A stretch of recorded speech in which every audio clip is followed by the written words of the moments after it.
말씀을 아는 사람은 많습니다. 하지만 말씀을 지키며 살아가는 제자는 얼마나 될까요? 우리는 성경을 나누어 배우지만 신약과 구약을 분리해 이해해왔고 절기와 예배, 삶을 따로 떼어놓고 살아왔습니다. 그래서 말씀은 지식이 되었고 삶은 쉽게 흔들렸습니다. 토라연합신학원은 말씀을 다시 언약의 길로 회복하는 공동체 학교입니다.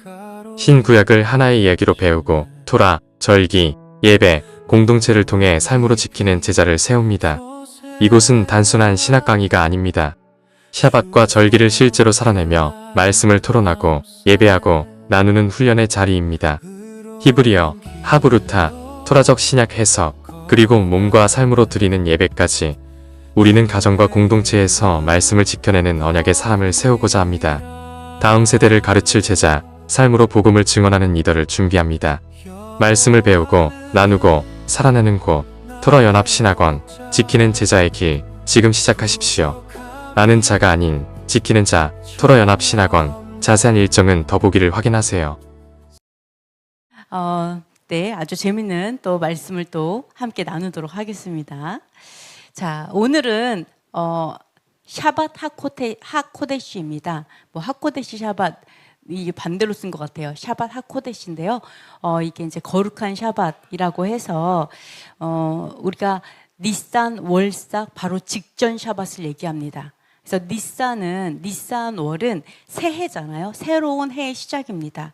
그러니까 어떻게 보면 출애굽 이게 어떻게 보면 우리가 구속된 날이죠. 출애굽은 구원받은 날이에요. 그래서 그것이 새해죠. 그래서 우리가 구원받은 새해 그 직전 샤밧이 거룩한 샤밧이라고 그래서 6월절을 생각하면서 보내는 특별한 샤밧입니다. 자, 그래서 니산월이 시작되는 직전 샤밧은 특별한 의미가 있는데요. 이것을 하코데시 샤밧 또는 샤밧 하코데시라고 부릅니다. 그래서 거룩한 샤밧이라고 부릅니다. 이 샤밧은 이스라엘이 한 해의 구속 역사를 준비하는 중요한 시기입니다. 그러니까 구속 역사, 구원받은 역사. 그것을 준비하는 거죠. 특히 6월절을 준비하는 샤밧이다. 이렇게 보시면 되겠습니다. 오늘은 무엇을 준비한다고요? 6월절을 준비한다.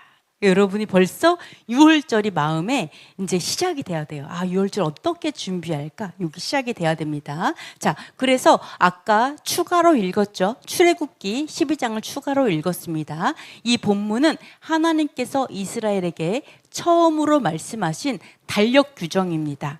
처음으로, 그러니까 너무 놀라운 게 이스라엘 백성에게 출애굽하기 전에요. 제일 처음으로 한 최초 명령이 바로 이 니산월을 첫 달이 되게 하라고 하는 시간 규정이에요. 시간 명령. 그거를 최초에 하셨어요. 너무 신기하죠? 그래서 이때 이 출애굽기 12장 내용을 보시면 핵심 내용이 뭐냐면 자, 우리 한번 읽어보겠습니다. 니산월을 달들의 시작으로 삼으라. 6월절 어린 양을 준비하라. 무교절을 지키라. 이거였어요. 그죠? 어떻게 보면은 구원의 역사를 기억하는 거죠. 즉 구속의 시간표가 시작되는 말씀이죠. 그래서 이 샤밧 하코데시를 이렇게 이해합니다. 하나님이 이스라엘에게 처음으로 주신 공동체 계명이다. 처음으로 주신 공동체 계명. 우리도 믿음의 공동체죠. 이 공동체에게 처음으로 주신 계명이 뭐라고요? 니산월을 첫 달이 되게 해라. 예. 이렇게 말씀하셨다라는 거죠. 자, 그러면은 샤밧 하코데시의 영적 의미를 잠깐 설명을 드리면요. 자, 영적 의미는 뭐라고요? 시간의 구속. 그러니까 구원을 받았어요. 그런데 어떤 구원이에요? 시간적으로 해서 이 시간이 구원의 시작이라고 하는 시간의 구속이 시작된 날이다. 시작된 달이다. 이렇게 얘기를 하고 있습니다. 자, 이스라엘은 애굽에서 노예였을 때 주인의 시간을 따를 수밖에 없었고 시간을 스스로 결정할 수 없었어요. 이거는 너무나 좀 이해가 됩니다. 자, 우리가 토라로 오기 전에 아니죠. 내가 토라를 준행한다고 해도 어떤 상황이 펼쳐져요? 뭐 직장 생활 때문에 또는 뭐 내가 다니고 있는 교회 때문에 좀 여러 가지 때문에 토라를 지킬 수 없는 상황이 되죠.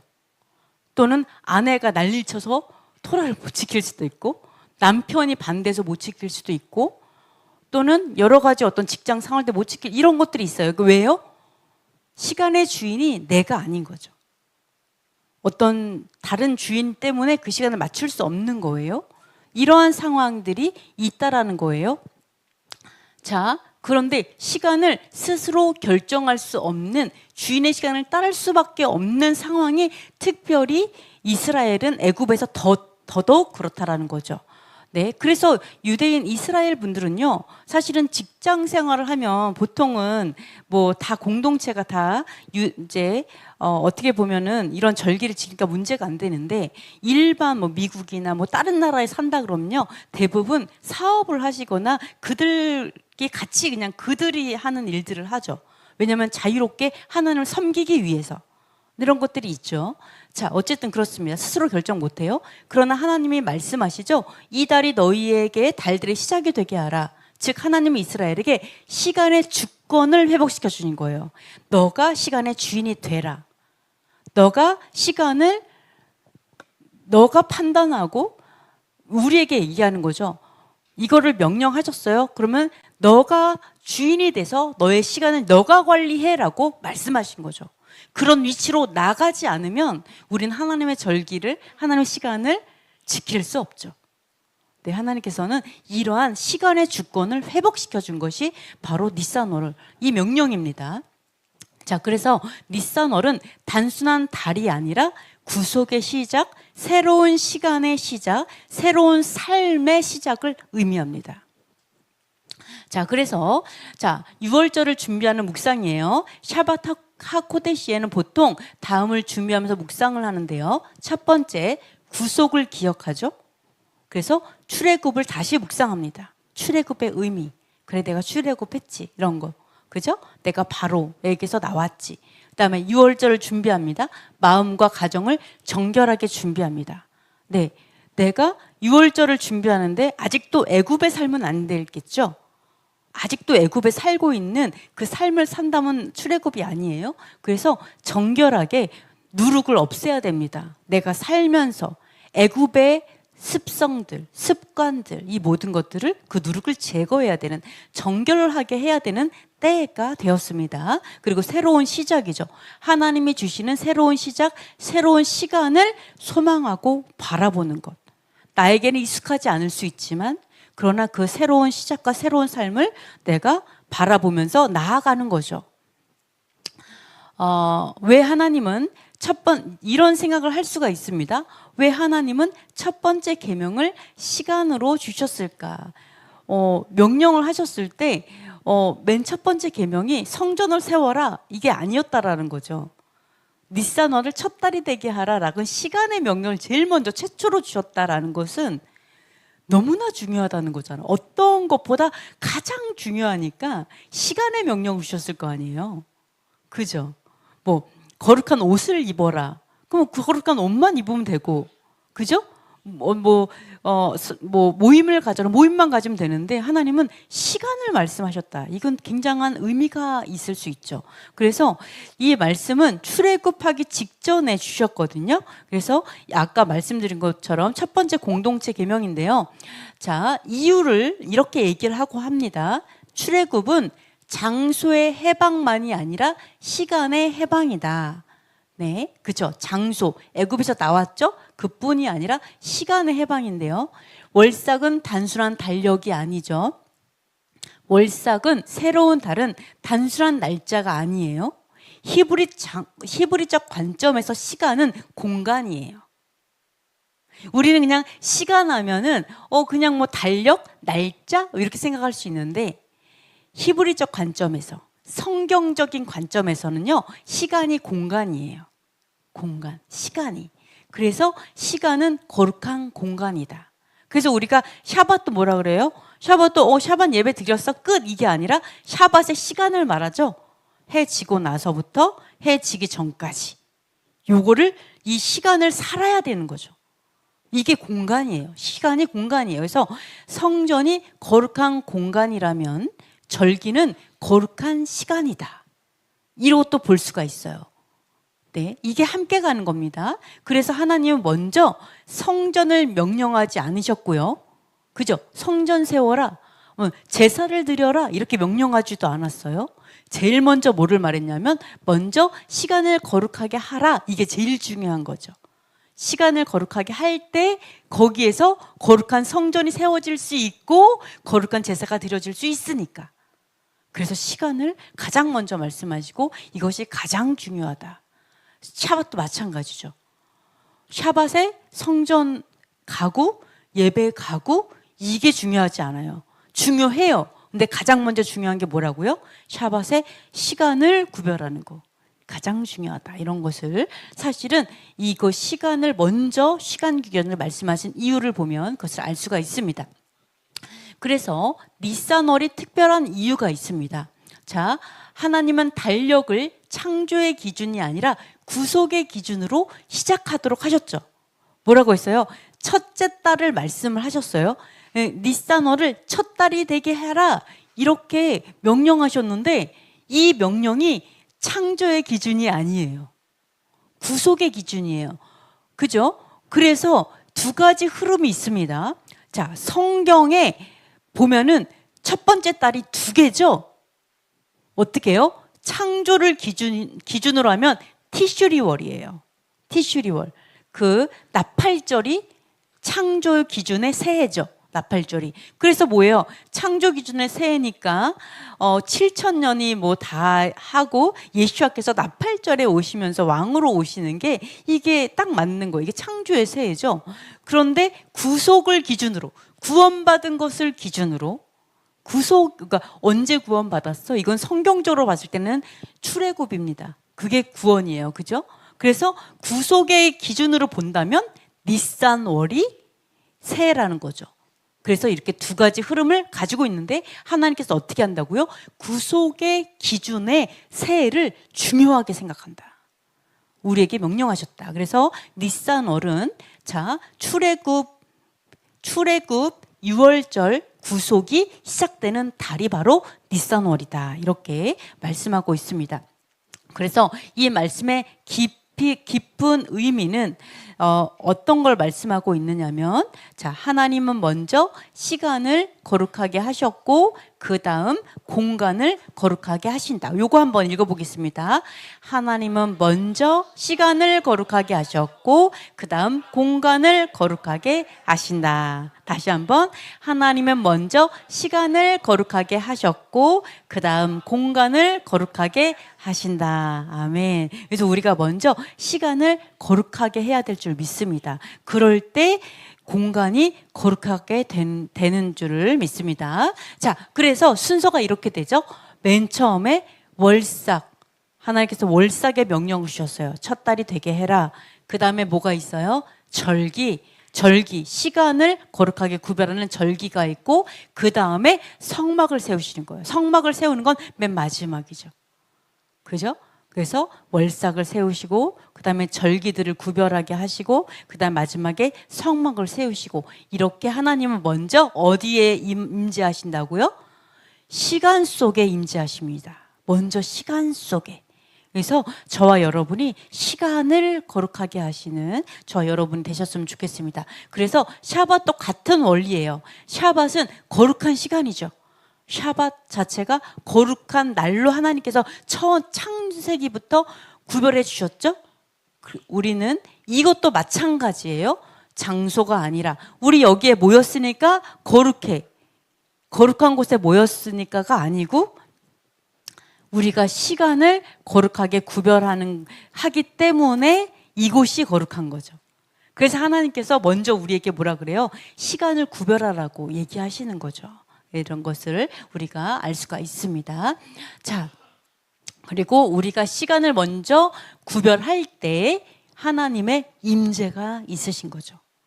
네, 이런 것들이 순서, 하나님의 임재가 먼저 있는 게 아니라 바로 우리가 시간을 구별하는 거 안에 하나님의 임재가 있다. 이렇게 보실 수가 있습니다. 오늘 이제 본격적으로 조금 더 들어가 보도록 하겠습니다. 로마서 말씀을 조금 나누는데요. 오늘 제목이 사실은 죄의 남편에서 생명의 남편으로입니다. 남편에 대한 이야기예요.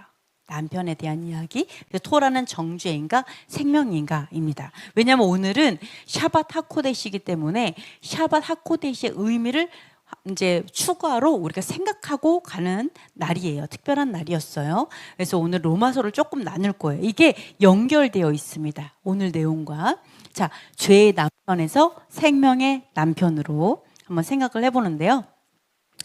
자, 아까 로마서 7장 3절을 이제 잠깐 읽어봤는데요. 자, 어떤 말이 나오냐면 남편이 아직 살아 있어요. 남편이 시퍼렇게 눈을 뜨고 살아 있는데 내가 딴 남자한테 간다. 그러면 음녀다 이렇게 얘기하고 있죠. 네, 음녀다. 그러나 만일 남편이 죽으면 그 법은 뭐예요? 남편의 법을 말하죠. 남편의 법, 남편이 원하는 방식, 뭐 이런 거, 남편이랑 사는 방식, 뭐 이런 것도 될 수 있죠. 하여간 남편이 죽으면 그 남편의 법에서 자유롭게 되나니 다른 남자에게 갈지라도 음녀가 되지 않는다. 그래서 남편이 죽어야 된다. 그런 내용이죠. 남편이 죽지 않으면 죽여야 되겠죠. 다른 남자한테 가려면 뭐 그런 내용일까요? 어쨌든 그렇습니다. 여기선 그렇게 말을 하고 있어요. 율법적으로 봤을 때, 법적으로 봤을 때는 남편이 살아 있으면 딴 남자한테 못 간다. 이렇게 이제 율법은 되게 재밌는 비유를 하고 있는 거죠, 그죠? 되게 재밌는 비유를 하고 있는 것 같아요. 자, 이런 분들이 많았을까요? 유대인들 중에 왜 이런 비유를 했을까요? 자, 요거를 한번 생각을 해보는데요. 과연 남편은 무엇을 의미하고 다른 남자는 무엇을 의미할까? 그 죽는다는 것은 또 어떤 의미일까? 뭐 이런 것들을 한번 생각해 보도록 하겠습니다. 자, 바울이 남편으로 비유한 이유가 있어요. 사실 이 말씀은요, 정말로 많은 사람들이 오해하는 말씀이에요. 되게 많이 어려워하세요. 그래서 이제 뭐 헷갈려 하시는 분 너무 많기 때문에 여러분이 잘 생각하셔야 됩니다. 자, 네. 저도 틀릴 수 있어요. 그러니까 잘 생각해 보세요. 자, 바울이 남편으로 비유를 한 이유예요. 바울이 갑자기 결혼 이야기를 꺼낸 것이 아니에요. 뜬금없이 결혼 얘기를 꺼낸 게 아니라 유대인들에게 있어서 매우 익숙한 언약 구조예요. 네, 결혼이라 하나님과 우리 사이는 결혼 관계다. 하나님이 남편이고 우리가 신부다라고 하는 거는 너무나 익숙한 내용이에요. 그래서 바울은 그거를 가지고 말을 하고 있는 거예요. 자, 로마서 7장의 비유는 사실은 시내산 언약을 배경으로 하고 있는 거예요. 왜요? 시내산에서 우리가 약속했으니까. 하나님과 내가 계약을 맺었어요. 결혼 계약을 맺었어요. 거기에서. 결혼이라는 게 뭐예요? 넌 나랑 영원히 평생 함께 살아. 이게 결혼 아니에요? 맞죠? 그러니까 하나님이 우리에게 뭐를 한 거예요? 나랑 영원히 살자. 이거잖아요. 그게 시내산 언약이에요. 사실은 결혼 계약이 되어 있는 거죠. 한 거예요. 그래서 바울의 논리가 뭐를 말하고 있냐? 이 배경에서 뭐를 말하고 있냐?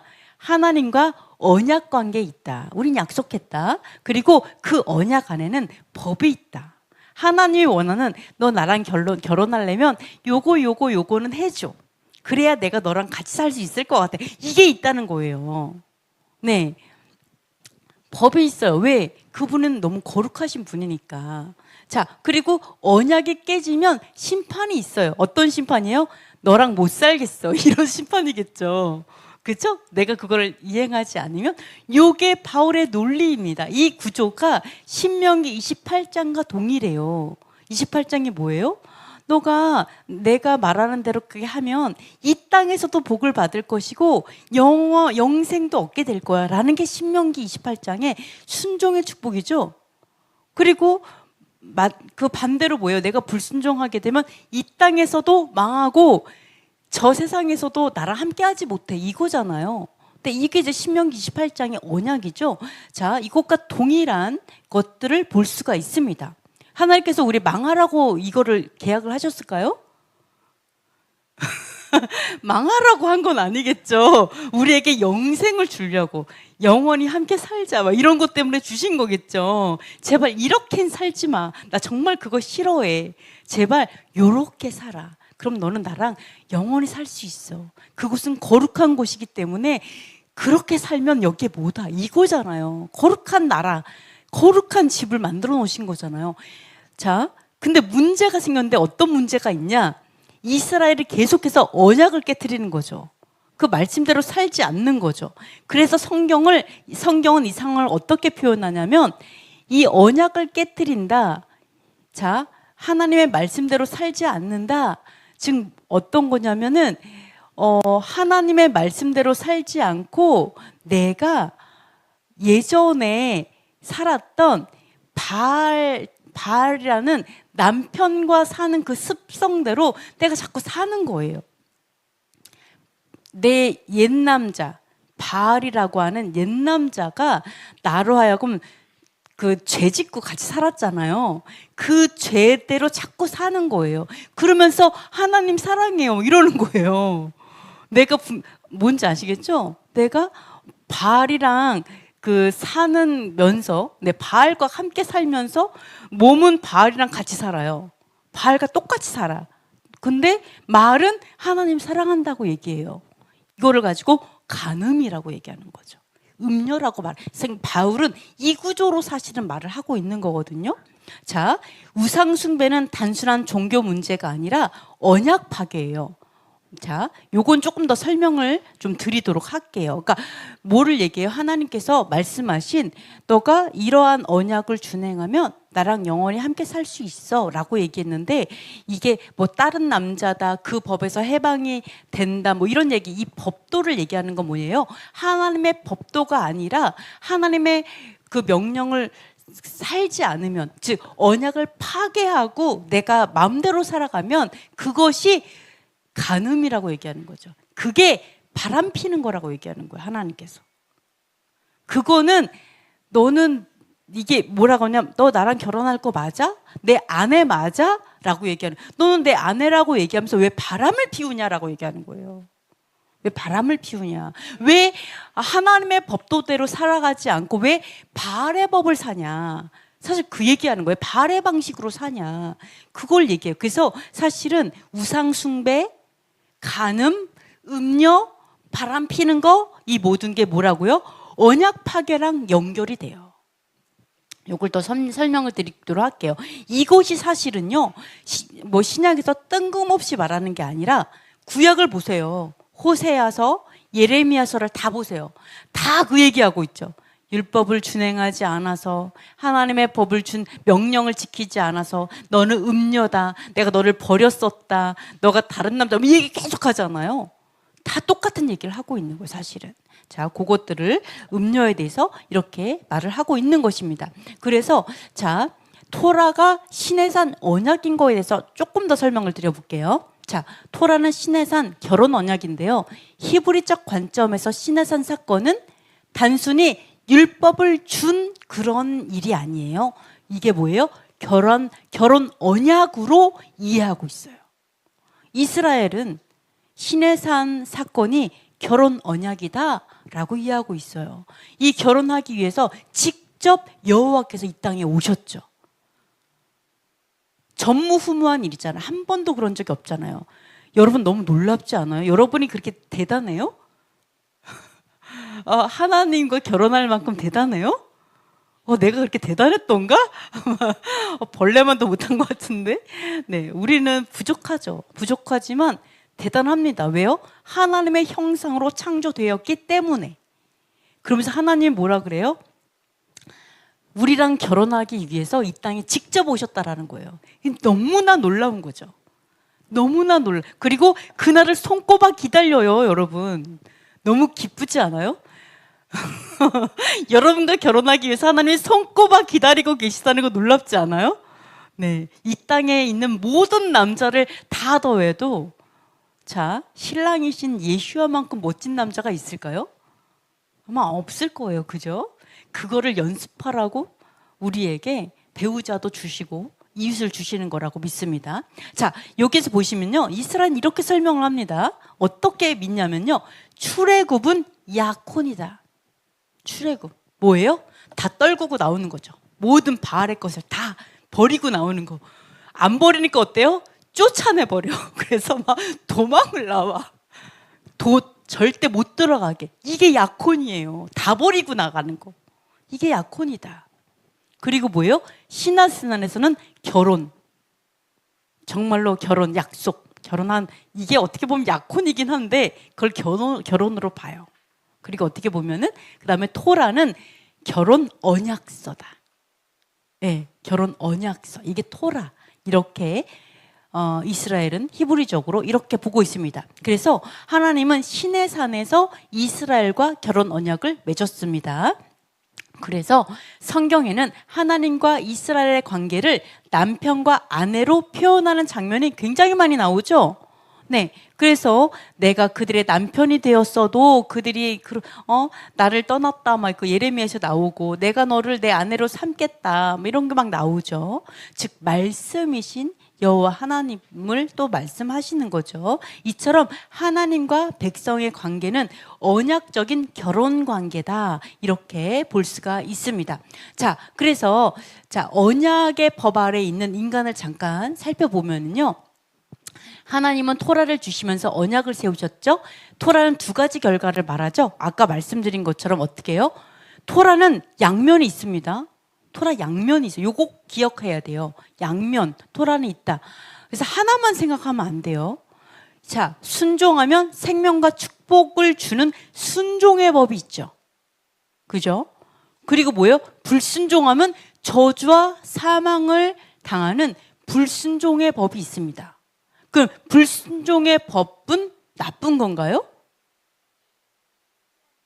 불순종의 법도 공의죠.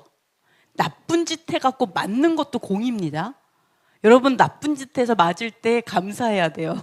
하나님, 공의 하나님. 네, 내가 안 맞으면 나대는 수가 있어요. 막 그죠? 애들도 맞지 않으면 아주 버르장머리 없어지잖아요. 그죠? 범죄자가 됩니다. 그래서 이 모든 것, 순종의 법도 축복이요, 불순종의 법도 축복입니다. 이 두 가지가 함께 있어요. 근데 지혜로운 사람은 맞을 짓을 안 하겠죠. 순종하려고 노력하겠죠. 정말 지혜로운 사람은. 이게 바로 하나님의 훈육이에요. 훈육. 사랑의 법입니다. 그래서 신명기 28장이 바로 그런 구조죠. 이것은 마치 결혼 언약과 같습니다. 하나님은 남편이고 이스라엘은 신부예요. 그 언약 안에는 삶의 법도가 있죠. 그래서 뭐래요? 순종해라. 그러면은 영원히 함께 살 수 있어. 하나님의 말씀대로 살면 하나님의 나라가 이루어지고 너는 나와 영원히 함께 살 거야. 이게 결혼 언약이죠. 그거를 말씀하고 있는 겁니다. 그러면 내가 불순종했어. 얻어 터지고 다시 그러지 말라고 했지. 네, 알겠습니다. 훈육돼 갖고 다시 순종. 이거예요. 이게 하나님의 언약서다. 이렇게 볼 수가 있죠.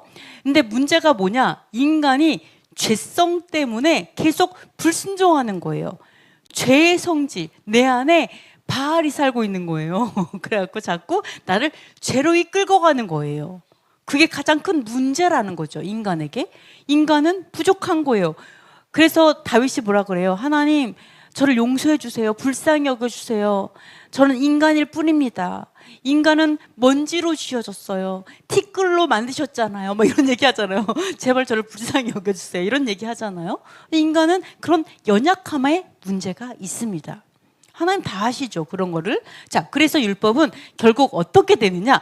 인간이 부족하니까 이런 결과가 와요. 자, 율법을 하나님께서 가르쳐 주시니까 어떻게 됐어요? 죄가 드러나요. 나의 죄가 드러나. 그러니까 어때요? 정죄당해요. 그 다음에 어떻게 돼요? 사망하는 거죠. 율법이 왔는데 생명으로 가야 되는데 인간의 나약함 때문에 자꾸 정죄당해서 사망으로 가게 되는 거예요. 요런 게 있으니까. 자, 요런 게 있지만, 자, 우리가 중요한 건 뭐예요? 율법이 나쁜 것이 아니라 죄가 문제예요. 율법은 나의 죄를 드러내죠. 그래서 자꾸 나를 죄에서 돌이키게 만드는 게 율법의 역할이에요. 근데 내가 그 죄를 이기지 못해서 사망이 되는 거죠. 그러니까 율법이 문제가 아니라 사실은 죄가 문제예요. 율법은 거울이죠. 자, 율법은 거울이에요. 내가 거울을 보고 내가 그냥 잊어버리면 율법을 듣기만 하고 행하지 않는 자는 거울로 자기가 더러운 걸 보고 잊어버리는 자와 똑같다고 얘기하잖아요. 율법이 거울이에요. 거울이 문제예요? 내가 더러운 게 문제인 거잖아요. 똑같습니다. 그러니까 우리가 말씀이신 하나님은 결코 문제가 아니에요. 자꾸 말씀을 바꾸려고 하고 말씀을 폐하려고 하면은요, 하나님을 바꾸려고 하면은 이거는 단단히 잘못된 거예요. 뭐예요? 항상 문제는 누구에게 있다? 인간에게 있다. 항상 바꾸는 건 누가 바꿔야 돼요? 나를 바꿔야 돼요. 이런 것들을 우리는 꼭 기억해야 될 줄 믿습니다. 그래서 율법이 문제가 아니라 죄가 문제다. 너무나 많은 사람들이 이제는 율법이 끝났어. 율법은 필요 없어. 이래서 하나님을 바꾸려고 그래요. 하나님의 말씀을 없애려고 해요. 그게 아니라 법을 없애서 죄를 뭉개려고 하지 마시고요. 법은 그대로 있어요. 내가 죄를 씻으면 됩니다. 요것들을 기억하면 되겠습니다. 그래서 자 보시면 죄의 남편 아래에 있는 인간이에요. 자, 사람이 누구와 함께 사느냐에 따라 삶의 법, 방식이 달라지죠. 자, 죄성이 우리의 주인이라면, 자, 여러분 생각해 보세요. 구속이 시간의 시작이죠. 구속이. 그 시간의 시작을 중심으로 생각해 보세요. 옛 남편이 누구겠어요? 옛 남편이. 구속을 시간의 중심으로 보시면 옛 남편은 바로가 되겠죠. 바로. 그죠? 내가 그때 주인. 그죠? 그게 내 옛 남편인 거예요. 자, 그래서 삶의 방식이 이렇게 달라지는데요. 죄성이 우리의 주인이라면 그의 삶의 법은 욕망, 교만, 불순종, 자기 중심이 됩니다. 자, 구속이 꼭 우리가 출애굽을 구속으로 보지만 우리가 무엇도 알 수가 있냐면 내가 진정으로 하나님을 만나게 되고 믿게 되고 깨닫게 되고 이런 것도 중심이 될 수가 있어요. 자, 내가 토라를 알았었어요. 하나님을 알았었어요. 하나님을 믿었었어요. 그럼에도 나의 이런 우상숭배, 욕심, 욕망 또는 자기를 높이고자 하는 교만 그리고 자기 중심성 그리고 인본주의 이런 게 깨지지 않으면 어떻게 돼요? 내가 하나님을 아는 게 아닌 게 아닌 거죠. 하나님을 사랑하는 게 사랑이 아닌 거죠. 믿는 게 아닌 거예요. 그게 바로 옛 남편이 될 수 있어요. 나 그때도 하나님 믿었는데 근데 그게 옛 남편이라고요. 내가 깨지지 않았기 때문에. 그죠? 그래서 이런 게 음녀라는 거예요. 내가 예습성 그대로 갖고 있으면서 말은 사랑한다고 말하는 거. 이게 음녀라는 거죠.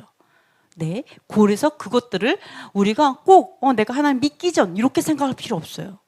뭔지 아시겠어요? 내가 하나님을 잘 알지 못할 때 이런 것도 다 옛 남편의 속성에 들어갑니다. 자, 그래서 욕망, 교만, 불순종, 자기중심 이런 죄성 이게 옛 남편이다. 죄성이 옛 남편이다. 성경에서는 이것을 종종 바알의 지배라고 표현을 합니다.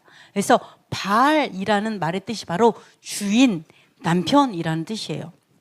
우리가 이런 생각할 수 있어요. 저는 바알을 섬기지 않아요. 저는 하나님만 사랑하고 하나님만 섬겨왔어요. 근데 무슨 옛 남편, 죄성, 내가 바람피고 음녀, 이거는 좀 말이 안 된다 이렇게 생각할 수 있는데 우리는 이런 게 있어요. 자, 누구도 내가 스스로 판단해서 죄를 짓고 내가 그런다고 해도 내가 주인인 사람은 없어요. 그죠? 주인은 둘이죠. 하나님이냐 어둠이냐, 빛이냐 어둠이냐. 그죠? 내가 죄를 져. 그럼 주인이 누구예요? 내 남편 누구예요? 예? 그렇죠. 마귀죠. 그죠? 그게 주인인 거예요. 너무 끔찍하지만 내가 죄를 지어요? 그럼 내가 마귀 팔짱 끼고 다니는 거예요. 자기야 이러면서 자기야 자기는 너무 따뜻한 것 같아. 내가 죄를 져도 뭐라고 안 하고 죄성, 죄의 습성, 그죠? 죄의 생활 방식.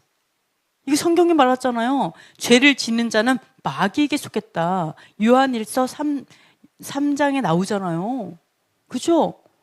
자, 이런 걸 알 수 있어요. 그래서 꼭 나는 하나님만 사랑하는 게 이게 아니에요. 내가 죄를 짓는다. 그럼 내 남편은 바알이다. 내 남편은 마귀다. 이렇게 생각할 수 있어요. 근데 저는 하나님 사랑하는데요. 그게 음녀다. 내가 음녀였구나. 내가 바람피고 있었구나. 이렇게 생각할 수 있어요. 바알의 생활 방식과 하나님의 생활 방식이 섞였을 때 아직 출애굽이 안 된 거죠. 그래서 우리가 이런 것들을 잘 분별해야 될 줄 믿습니다. 그래서 인간은 이번 니산월은 이걸 해줘야 돼요. 남편 바꾸는 거, 애굽에서 완전히 출애굽하는 거, 그래서 누룩을 다 빼내는 거. 요거 하지 않으면요, 난 아직 음녀일 뿐이에요. 난 아직 바람 피고 있을 뿐이에요. 하나님이 언제까지 여러분을 참아줘야 돼요? 바람 피는 거를? 그죠? 네. 그래서 더 이상 못 참죠. 하나님 참는 것도 한계가 있는 거예요. 자, 그래서 인간은 죄의 남편 아래 살고 있었죠. 과거에. 그래서 율법이 죄를 드러낼수록 인간은 더 정죄를 받게 되고 그 결과 사망의 열매를 맺게 되고 이 죄를 익히지 못하면 이렇게 갈 수밖에 없는 상황이 되는 것입니다. 자, 그래서 로마서 7장 4절에 보면은요, 해결책이 나와요. 우리가 이렇게 정죄를 당해서 이거 어떻게 해야 되냐, 이 죄를 내가 이길 수 없는데, 이래서 해결책에 뭐가 나오냐면 이게 나오죠.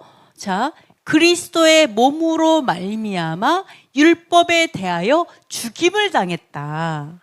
그래서 다른 이 곧 죽은 자 가운데 살아나신 이에게 가서 하나님을 위해서 열매를 맺게 하신다. 뭐 이런 얘기가 나옵니다.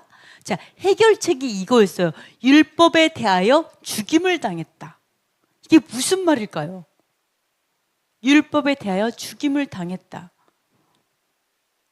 그래서 다른 이에게 간다. 다른 이가 누구예요? 여기서 다른 이가 누구예요? 그렇죠. 예수와죠. 죽은 자 가운데 살아나셨어요. 네. 근데 그럼 누가 죽었어요?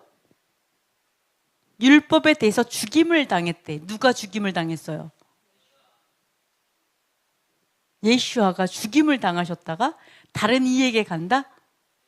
자, 이런 것들을 좀 볼 수가 있죠. 율법이 죽었다는 얘기예요? 율법에 대해서 죽임을 당했다는 얘기예요? 누군가가? 여기 되게 중요한 게 여기 이걸 보고 율법이 죽었다 이렇게 생각하는 사람도 있어요. 제가 봤을 때는 초등학교를 다시 가야 돼. 네, 이거 헷갈릴 수 있어요. 네, 충분히. 자, 율법, 분명한 건 뭐냐? 율법이 죽었다는 얘기는 아니에요. 그죠? 율법에 대해서 죽임을 당한 거죠. 누가? 예수와께서 죽임을 당하셨죠. 그리고 또 누가? 근데 되게 시민경에 이거 뭐예요? 그리스도의 몸으로 말미암아 예수와께서 죽임을 당하셨어요? 이것도 이상하지 않아요? 그리스도의 몸, 예수와의 몸으로 인해서 예수와께서 죽임을 당하셨다. 한글 이상하죠? 그건 아니라는 거죠. 그건 뭐예요? 누가 죽임을 당했어요? 죄성이 죽임을 당했다? 네. 자, 그렇습니다. 자, 해결 방법 생각해 볼게요. 자, 두 가지 길밖에 없어요. 자, 어떻게요? 아까 그 율법에 의해서 정죄를 막 당하다가 죽는, 죄를 이기지 못하는 인간인 경우에 두 가지 길밖에 없어요. 원래 법적으로, 율법적으로. 첫 번째, 언약을 어긴 자가 심판받는 거. 그죠? 죽임을 당하는 거. 당연한 수순이에요. 두 번째는 언약 관계가 끝나는 거. 이런 거밖에 없어요. 어떻게 방법이 없어. 이 사람은 죄를 이기지 못하고 끝까지 죄짓다 죽었는데 그거밖에 없잖아요. 언약 관계가 끝나고 그 다음에 그거에 대한 책임을 묻는 거. 그밖에 없잖아요. 토라적으로. 그래서 바울은 여기서 결혼 비유를 그래서 사용하는 거예요. 그래서 죽어야지 된다. 죽지 않으면, 자, 언약을 어긴 자가 심판받고 언약 관계가 끝나는 이 심판이 뭐예요? 죽음이거든요. 죽어야 되는 거예요. 내가 목숨을 드려야지만 이 토라에서 책임을 지는 거잖아요. 그래서 결혼 관계가 언제 이 결혼 관계가 끝나냐? 죽음이라는 거죠. 즉, 내가 바알이랑 살면서 죄성으로 내가 살아갔는데 요게 끝날려면 내가 죽어야 된다니까요. 내가 다시 태어나지 않으면 내가 어떻게 방법이 없다는 거죠. 그래서 죽음을 말하는 거예요. 너가 죽어야 된다. 죄성을 완전 죽여야 된다. 그러지 않으면 안 된다라고 얘기하는데 그냥 상징적으로 죽는 게 아니고요. 진짜 죽어야 된다고 얘기하는 거예요. 토라적으로. 내가 죄졌으니까. 그 얘기를 하는 거예요. 그래서 언약의 회복을 위해서 죽어야 되는데 어떻게 했어요? 우리를 너무 사랑하셔서 그분의 아들 예수아를 보내셔서 죽게 하신 거죠. 진짜 받으신 거예요. 목숨값을 그 죄에 대해서 진짜 받은 거예요. 우리는요, 죽어도 벌써 죽었을 사람인 거죠. 살 가치가 없는 사람인데요. 맞죠? 우리 살 가치 없잖아요. 토라적으로 보세요. 얼마나 죄를 많이 졌어요. 우리는 가치 자체가 없어요. 죽었어도 엄청 예전에 죽었을 사람이에요. 근데 어떻게 했어요? 세컨 찬스가 온 거죠. 다시 한번 살 수 있는 기회, 새 인생.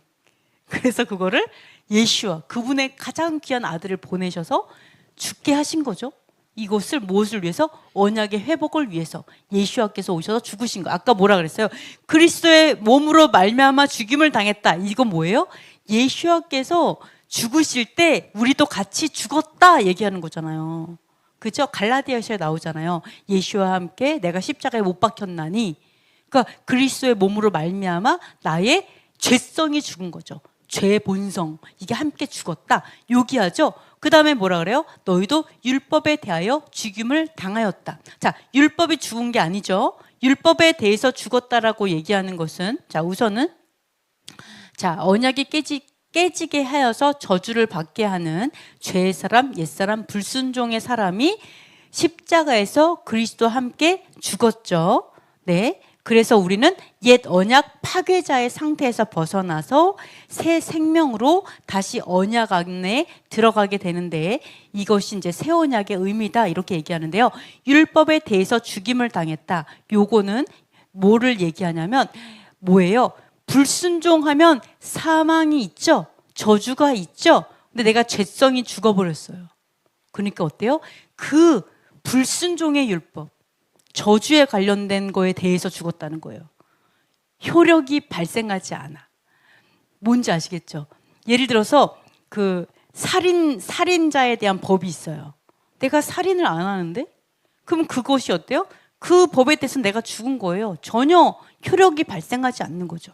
그 율법에 대해서 내가 죽은 거예요. 왜? 죄성 자체가 없으니까. 그거를 얘기하는 거죠. 네. 자, 그래서 두 가지를 보셔야 됩니다. 율법에 대해서 죽었다. 율법은 순종에 대한 축복이 있어요. 그건 죽으면 안 되겠죠. 그거는 나의 결혼 언약이니까. 근데 불순종에 대한 법도 그게 죽어야 돼요. 내 죄성이 없어져서.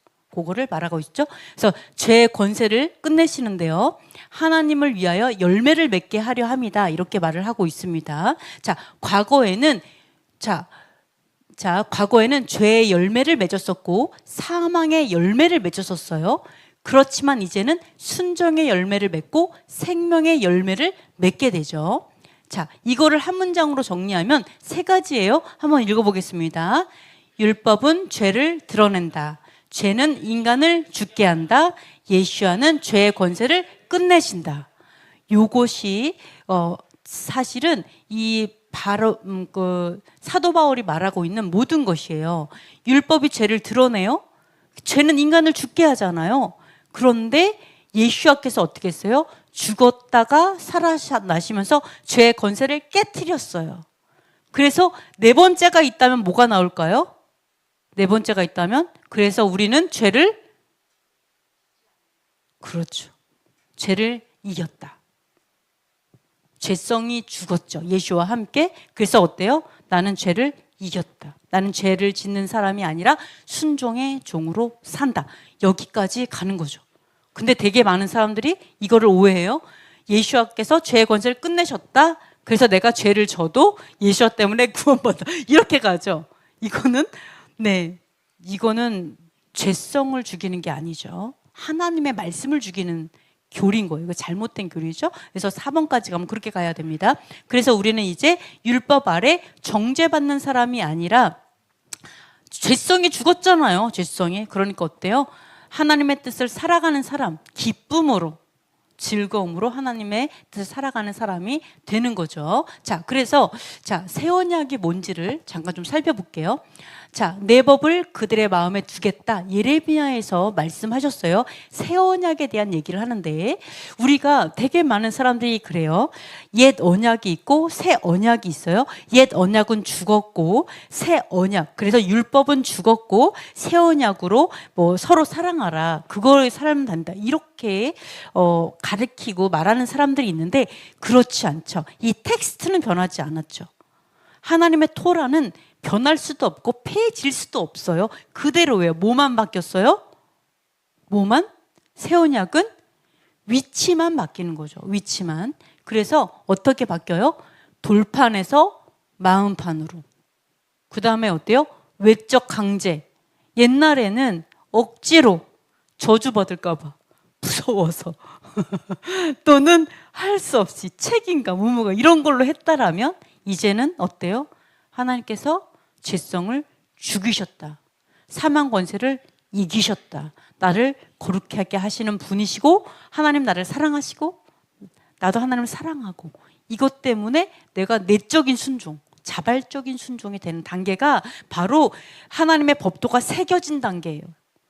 네, 여기까지 나가셔야 돼요. 완전히 새겨지는 단계. 그래서 두려움 때문에 하는 게 아니라 하나님을 진정으로 사랑해서 순종하는 단계. 이것이 바로 이제 토라의 위치가 바뀌는 단계입니다. 그래서 바울은 영의 새로운 것으로 섬긴다라고 말하는 거예요. 자, 똑같아. 보니까 토라 똑같아요. 예수가 죽으셨고 부활하셨는데 똑같아요. 그러니까 뭐라 그래요? 영이 새로워진 거야. 그건 무슨 말이에요? 마음이 새로워졌다는 얘기예요. 내가 똑같이 예배 드리고 있어요. 똑같이 절기를 드리고 있고요. 사는 방법도 똑같아 보여요. 근데 뭐라고 말해요? 마음이 새로워졌다. 예배가 새로워졌다. 하나님의 임재가 더 깊어졌다. 이 얘기를 하는 거예요. 동일하다는 얘기를 하고 있는 거예요. 텍스트는 똑같다. 그러나 위치가 다르다. 자, 그래서 히브리적 관점에서 본 로마서 7장의 핵심은 한번 읽어보겠습니다. 바울의 메시지는 율법 폐기가 아닙니다. 오히려 죄의 권세에서 벗어나 토라의 참된 목적을 살게 되는 것입니다. 한 번 더. 바울의 메시지는 율법 폐기가 아닙니다. 오히려 죄의 권세에서 벗어나 토라의 참된 목적을 살게 되는 것입니다. 그죠? 토라의 진정한 의미로 깊이 들어가는 거죠. 하나님의 뜻으로 깊이 들어가는 게 바로 바울의 메시지이고 가르침입니다. 이런 것들을 볼 수가 있습니다. 그래서 토라의 원래 목적이 생명인데요. 자, 보시면은 사람은 토라, 율법이다 그러면 어떻게 말하는 사람도 있냐면 심지어 저주다 이렇게 말하는 사람도 있어요. 그리고 율법은 우리를 죽게 한다 뭐 이렇게 말하는 사람도 있습니다. 그렇지만 토라는 성경적으로 보면 원래는 생명을 주기 위한 것이었고 하나님과의 관계를 위한 것이었어요. 그렇죠?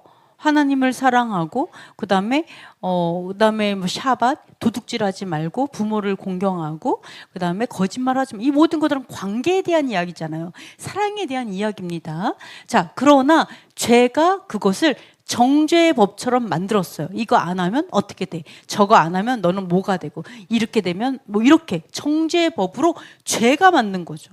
내가 죄를 자꾸 지으니까.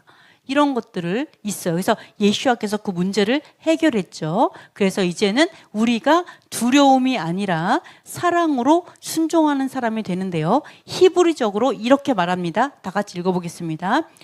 토라는 무거운 짐이 아니라 하나님과 함께 걷는 길이다. 다시 토라는 무거운 짐이 아니라 하나님과 함께 걷는 길이다. 한 번 더. 토라는 무거운 짐이 아니라 하나님과 함께 걷는 길이다. 자, 토라는요. 하나님과 함께 걷는 길이다. 즉 하나님과 손잡고 걸어가는 게 토라예요. 데이트하는 거? 자기야, 너무 날씨가 좋지? 이러면서, 자기랑 손잡고 걸어가니까 너무 좋다. 그렇게 한 지 오래된 것 같아. 죄송합니다, 장로님. 갑자기. 이런 게 어떻게 보면은 함께 사는 거. 그죠? 토라는요, 하나님과 교제하고, 하나님과 같이 이야기하고, 하나님과 같이 살아가고, 그냥 그런 게 토라예요. 삶의 방식.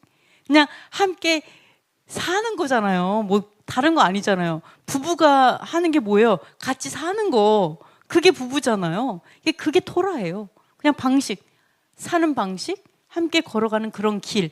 이게 바로 토라예요. 하나님께서는 되게 자세한 게 뭔 줄 알아요? 무엇을 먹을까? 그리고 어떻게 생각할까?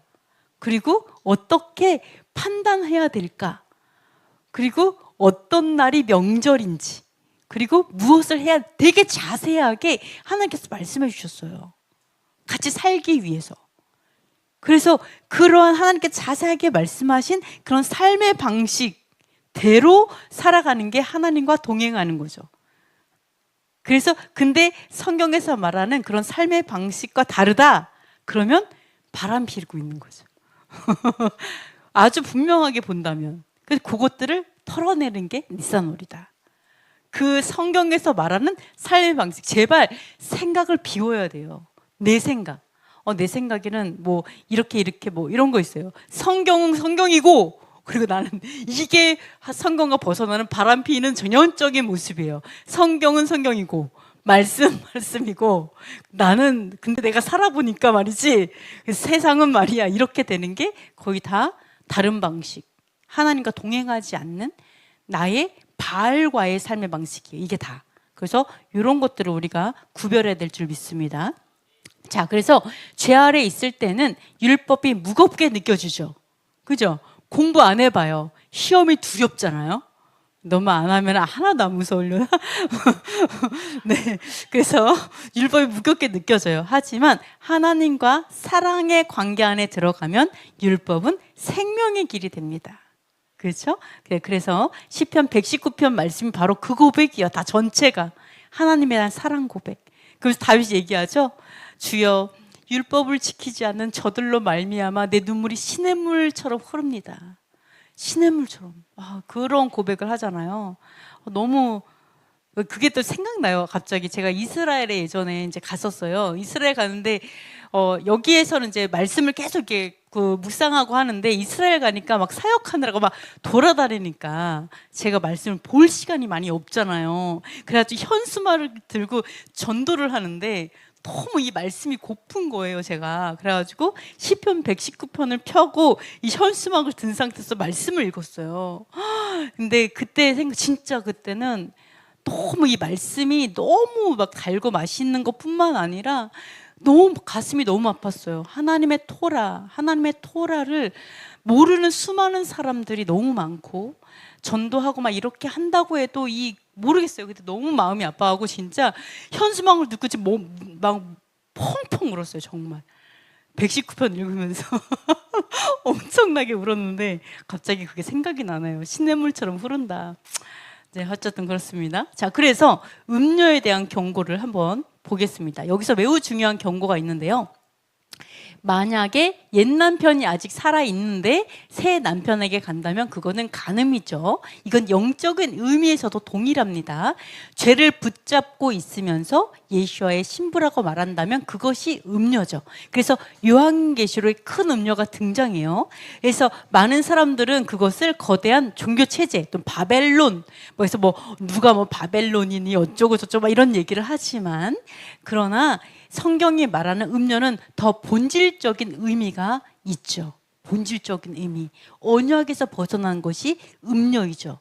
그거를 말하고 있죠. 자, 요거를 한번 다 같이 읽어보겠습니다. 예수와를 따른다고 말하면서 불법을 행하는 자입니다. 즉 예수와를 주라 부르면서 죄의 법을 따라 사는 자입니다. 이게 음료라는 거죠. 그죠? 다시 한번 읽어볼게요. 예수와를 따른다고 말하면서 불법을 행하는 자입니다. 즉 예수와를 주라 부르면서 죄의 법을 따라 사는 자입니다. 자, 우리 마귀도 광명의 천사를 가장하고 온다고 했잖아요. 광명의 천사. 그래서 여러분, 우리가 광명의 천사라고 생각하고 어떤 계시를 받고 하나님을 사랑한다고 여러 가지를 하고 있지만 결국 불법은 불법이다. 결국 아무리 내가 최선을 다해서 불법을 생각을 해보세요. 내가 너무나 노력을 해서 불법을 행했어. 내가 엄청나게 막 힘과 노력과 애를 써서 도둑질을 했어. 엄청나게 계획을 세우고 내가 막 여러 가지 옵션들을 다 생각하면서 아무리 정성 들여 도둑질을 한들 그거는 죄일 뿐이죠. 하나님의 불법도 마찬가지예요. 하나도 이게 카운트가 안 돼요. 그죠? 불법은. 집도 마찬가지죠. 불법으로 집을 졌어요. 걸리면 어떻게 돼요? 걸리면 부셔야 돼요, 어차피. 근데 하나님은 반드시 심판의 때가 있잖아요. 내가 집을 졌어요. 아무리 정성을 다해서 최선을 다해서 아름답고 튼튼하고 견고하게 세웠어도 짓지 말아야 될 남의 땅에 지으면 그렇죠? 결국 부실 수밖에 없는 거죠. 아무것도 남지 않아요. 그래서 불법으로 지어진 것은 불 속에서 사라질 뿐이에요. 그러니까 정말 지혜로운 사람은 똑같은 정성으로 하나님을 섬기겠죠. 하나님께서 원하시는 방법으로 이런 것들을 또 볼 수가 있습니다. 네. 자, 여기서 7장 5절, 6절은 다음 시간에 하도록 할게요. 오늘 여기까지만 하는데요. 무엇을 하고 싶으냐면 제가 요거 다음 시간에 하고요. 바울이 말하는 핵심과 그리고 비유에 대해서 한번 읽고 마치도록 하겠습니다.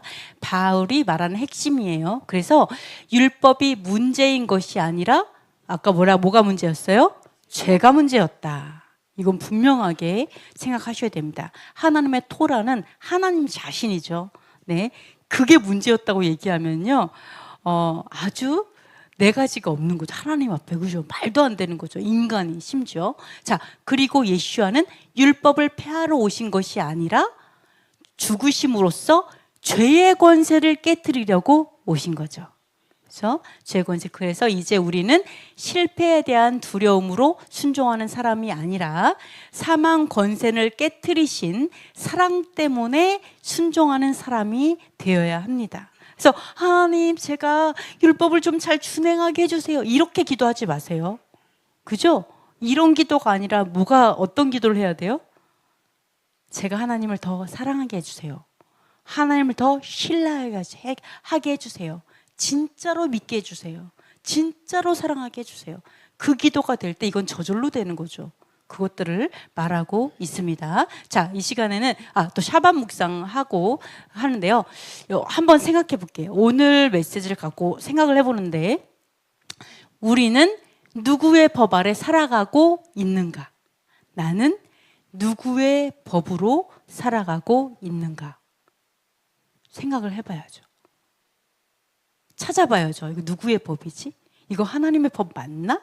찾아봐야겠죠. 또 죄의 남편인가 아니면 순종의 남편인가? 하나님의 명령의 말씀이 있어요. 그죠?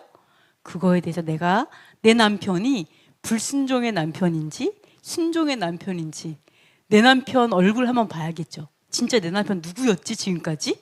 이거 한번 생각해 봐야 되죠. 자, 그리고 우리의 삶은 무엇을 증명하고 있는가? 내 인생을 한번 돌아볼 때 나는 무엇을 증명하고 있지? 내 남편이 누구라고 증명하고 있지? 내가 지금 출애굽을 했나? 그죠? 내가 정말 정결한 아내로 살아가고 있나? 이런 것도 우리는 생각해 봐야 될 줄 믿습니다. 그래서 예수와의 신부는 우리가 다 같이 읽겠습니다. 예수와의 신부는 불순종을 붙잡고 살 수 없습니다. 또 예수와의 신부는 불순종을 붙잡고 살 수 없습니다. 예수와의 신부는 불순종을 붙잡고 살 수 없습니다. 불가능합니다. 네, 불가능합니다. 그래서 참된 자유는 율법을 버리는 것이 아니라 죄에서 자유롭게 되어 하나님의 뜻을 기쁨으로 살아가는 삶입니다. 맞죠? 네, 그래서 율법을 버리는 것은 범죄자나 하는 일이에요. 법을 버리는 거. 그죠? 진짜 하나님의 사람들은 죄를 버려야죠. 그래서 자유롭게 되어서 기쁨으로 하나님의 뜻을 살아가는 것이 진정한 거룩한 성도의 모습입니다. 그래서 율법이 우리를 죽이는 것이 아니라 죄가 우리를 죽입니다. 예수와는 죄의 남편을 죽이고 우리를 생명의 남편에게로 이끄십니다. 다 같이 읽어볼게요. 예수와는 율법을 없애신 것이 아니라 죄의 남편을 끝내셨습니다. 십자가는 율법의 끝이 아니라 죄의 권세의 끝입니다. 3번 읽어볼게요. 예수와는 율법을 없애신 것이 아니라 죄의 남편을 끝내셨습니다. 십자가는 율법의 끝이 아니라 죄의 권세의 끝입니다. 한 번 더. 예수와는 율법을 없애신 것이 아니라 죄의 남편을 끝내셨습니다. 십자가는 율법의 끝이 아니라 죄의 권세의 끝입니다. 아멘. 그때 당시 유대인과 우리의 모습은 다르지 않아요. 반대가 있죠. 그때 당시 이스라엘 유대인은 기본적으로 율법은 지켜야 된다고 생각했어요. 그런데 많은 또 율법을 가리키는 사람들이 거기에 주석을 달았죠. 자기의 생각을 더하고 그러면서 전통이 추가가 되게 됐죠. 지키기 위해서 만든 전통이 오히려 너무 많아져서 결국 율법을 벗어나서 인본주의가 돼버렸어요. 인간의 명령을 지키게 돼버린 거예요. 근데 그게 마치 율법을 지키는 거라고 생각을 한 거예요. 전통이. 사람의 명령이 하나님의 명령 위로 올라가 버렸어요. 그래서 결국 사람의 제자들을 만드는 이런 게 됐죠. 그거에 대해서 하나님께서 그것이 아니라 누룩을 버리고 사람의 가르침을 버리고 하나님의 명령으로 돌아오라고 얘기한 거죠. 반대로 우리는 어때요? 기본적으로 율법은 안 지켜야 된다고 생각해요. 반대예요. 그래서 어때요? 더 떳떳하게 사람의 명령이 가르쳐지고 있어요. 사람의 해석, 사람의 주석들로 가르쳐져서 교리, 사람이 만든 교리를 지키는 것이 말씀을 지키는 것처럼 돼버렸어요.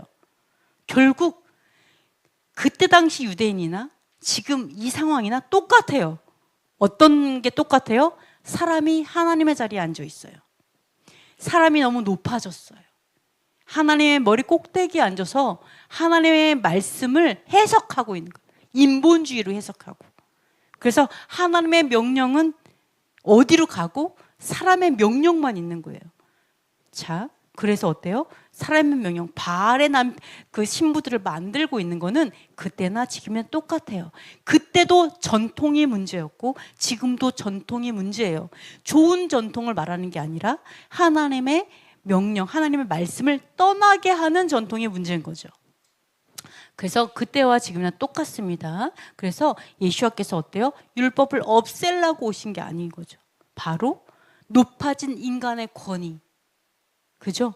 하나님의 자리에 앉아갖고 내 말 들으라고 하는 사람의 교리를 가리키는 인본주의적인 그 모든 것들, 이런 죄의 권세를 깨트리려고 오신 거예요.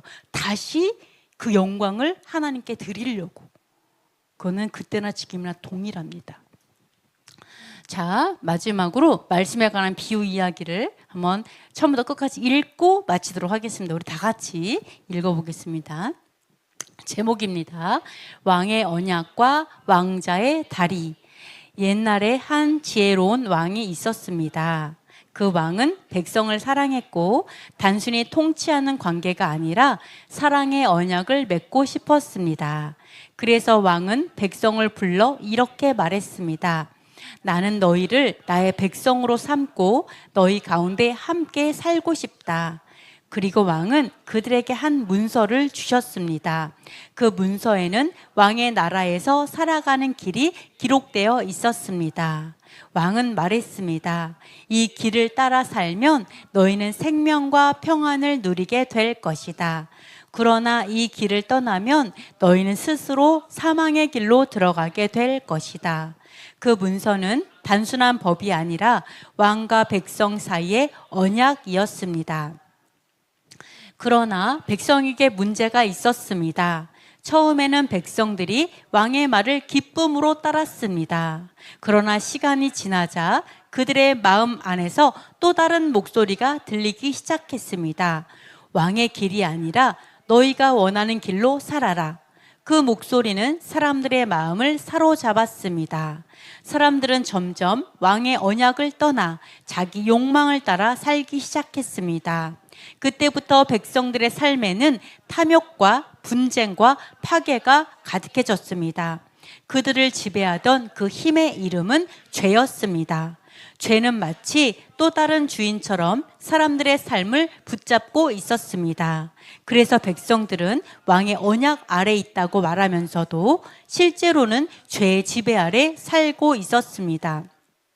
더 큰 문제가 생겼습니다. 왕의 언약은 분명했습니다. 왕의 길을 떠나면 그 결과는 죽음이었습니다. 왕은 백성을 사랑했지만 언약을 무시할 수는 없었습니다.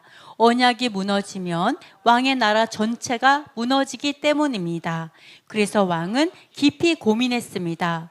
어떻게 하면 언약을 깨뜨리지 않으면서도 이 백성을 다시 살릴 수 있을까? 왕은 자신의 아들을 보냈습니다. 왕의 아들은 왕과 같은 마음을 가진 사람이었습니다. 왕자는 백성들 가운데 내려왔습니다. 그는 왕의 마음이 무엇인지, 왕의 언약이 무엇을 위한 것인지 다시 가르치기 시작했습니다. 왕자는 말했습니다. 왕의 언약은 너희를 억누르기 위한 것이 아니라 너희에게 생명을 주기 위한 길이다. 그러나 왕자는 백성들에게 더 깊은 문제를 보았습니다. 사람들은 단순히 길을 모르는 것이 아니라 죄의 권세에 묶여 있었습니다. 그래서 왕자는 한 가지 결심을 했습니다. 왕자는 다리가 되기로 했습니다. 죄의 결과는 죽음이었고 그 죽음은 사람들을 왕의 나라와 완전히 단절시키고 있었습니다. 그래서 왕자는 백성들을 대신해 그 죽음을 짊어지기로 했습니다. 왕자는 죄의 권세가 요구하는 죽음을 자신이 받아들였습니다. 그리고 그 죽음을 통과했습니다. 그러자 놀라운 일이 일어났습니다. 왕자는 죽음에 머물지 않았습니다. 그는 다시 살아났습니다. 그 순간 죽음이 사람들을 붙잡고 있던 권세가 깨졌습니다. 왕자는 이제 땅과 하늘을 연결하는 길이 되었습니다. 이제 백성에게 새로운 길이 열렸습니다. 이제 사람들은 죄의 주인 아래 묶여있는 존재가 아니라 왕자의 생명에 연결된 새로운 백성이 되었습니다. 그래서 왕자는 말했습니다. 이제 너희는 더 이상 죄의 지배 아래 있지 않다. 이제 왕의 언약은 너희를 정죄하는 문서가 아니라 너희가 살아갈 생명의 길이다. 그 후 사람들의 삶이 바뀌었습니다. 예전에는 왕의 길을 두려움 때문에 지키려고 했습니다. 그러나 이제는 달랐습니다. 왕의 사랑을 알게 되었기 때문입니다. 그래서 이제 사람들은 억지로가 아니라 사랑으로 왕의 길을 따라 살기 시작했습니다. 그리고 그들의 삶에는 새로운 열매가 나타났습니다. 생명, 평안, 순종, 사랑. 교훈입니다. 왕자의 죽음은 단순한 희생이 아니었습니다. 그는 백성의 죄를 대신 짊어졌을 뿐 아니라 하늘과 땅 사이에 새로운 길을 열었습니다. 그래서 이제 왕의 언약은 사람을 정죄하는 문서가 아니라 생명을 주는 길이 되었습니다. 토라는 우리를 정죄하기 위한 법이 아니라 하나님과 함께 사는 생명의 길입니다. 그리고 예수와는 그 길을 열기 위해 죄와 죽음을 통과하여 하늘과 땅을 연결하는 길이 되셨습니다. 아멘, 아멘. 다 여기까지입니다. 우리 기도하고 마치겠습니다. 우리가 로마서의 말씀을 사람의 생각이나 전통이 아니라 성령의 빛 가운데 올바르게 이해하게 하시고 토라와 복음의 참된 의미를 깨닫게 하소서. 우리 안에 아직 남아있는 죄의 습관과 불순종의 권세를 끊어주시고 예수와 안에서 생명의 사람으로 살아가게 하소서. 하나님의 말씀을 두려움이나 의무로 따르는 것이 아니라 사랑과 기쁨으로 순종하며 생명의 열매를 맺는 삶을 살게 하소서. 샤밧의 평안이 우리의 마음과 가정 위에 임하게 하시고 하나님 안에서 참된 안식과 샬롬을 누리는 공동체가 되게 하소서. 전쟁과 긴장 가운데 있는 이스라엘과 중동 지역을 하나님께서 보호하시고 전쟁 가운데서도 많은 이들이 메시아이신 예수와를 만나게 하시고 그분 안에서 참된 평안과 소망을 발견하게 하소서. 한국의 부정선거 카르텔이 드러나 심판받고 공의가 세워지게 하소서. 이 시간 잠시 기도하겠습니다.